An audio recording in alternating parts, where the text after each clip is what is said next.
Before modern borders or political treaties existed, a single poet's pen united the entire Indian subcontinent. He didn't command armies, and he didn't draft laws. Instead, he engineered a cultural DNA through the scent of monsoon earth and the unfolding of lotus blooms. Today, we are dissecting the genius of Kalidasa.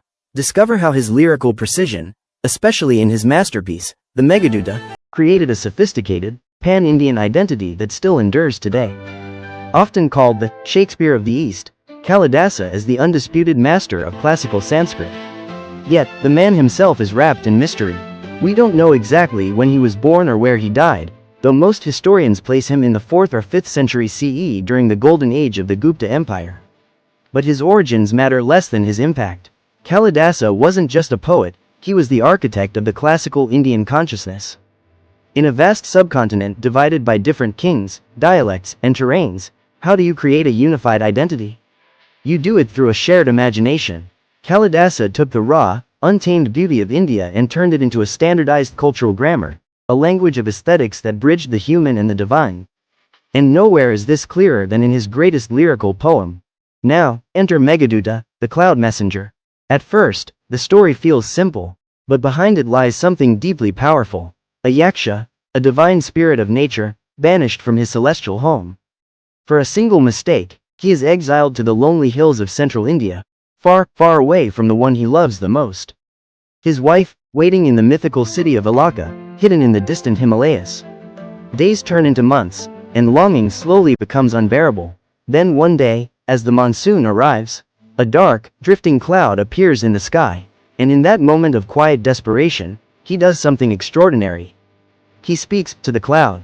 He begs it to become his messenger, to carry his love, his pain, his memories across mountains, rivers, and skies, all the way to her. Because sometimes, when distance becomes too great, even a cloud can carry a heart. Through this epic flight, Kalidasa standardized a pan-Indian aesthetic. Before him, nature was often viewed strictly through the lens of religious ritual. Kalidasa made it deeply, fiercely human. He created a universal toolkit of metaphors that every artist, poet, and dancer across India would use for the next millennia. The monsoon. It wasn't just a weather event anymore. It became the ultimate symbol of passionate longing and the pain of separation. The lotus bloom. It became the standard for divine beauty, purity, and the shape of a lover's eyes. The Ashoka tree. Legend, popularized by Kalidasa, said it would only blossom when touched by the foot of a beautiful woman. These weren't just pretty words. They formed a sophisticated cultural grammar.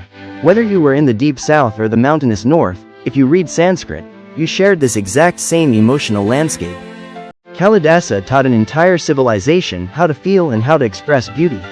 Kalidasa's genius was that he grounded divine myth in earthly, relatable human reality. In his famous play Abhijnanasakuntalam, The Recognition of Shakuntala, he takes a brief episode from the epic Mahabharata and transforms it into a profound exploration of love, memory, and nature. His gods and nymphs aren't untouchable entities. They experience jealousy, sorrow, and earthly desire. By pulling the divine down to earth and elevating human love to the level of the divine, Kalidasa made Sanskrit literature accessible to the soul, not just the intellect.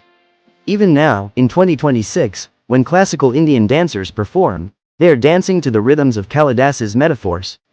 When cinema shows lovers reuniting in the pouring rain, they are echoing a visual trope that Kalidasa invented over 1,500 years ago.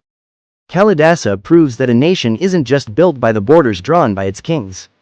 Sometimes, it is built by the words of a poet who taught a diverse people how to look at a passing cloud and feel the exact same longing. If you want to dive deeper into the ancient texts that shaped our modern world, hit that subscribe button. Until next time, keep reading between the lines.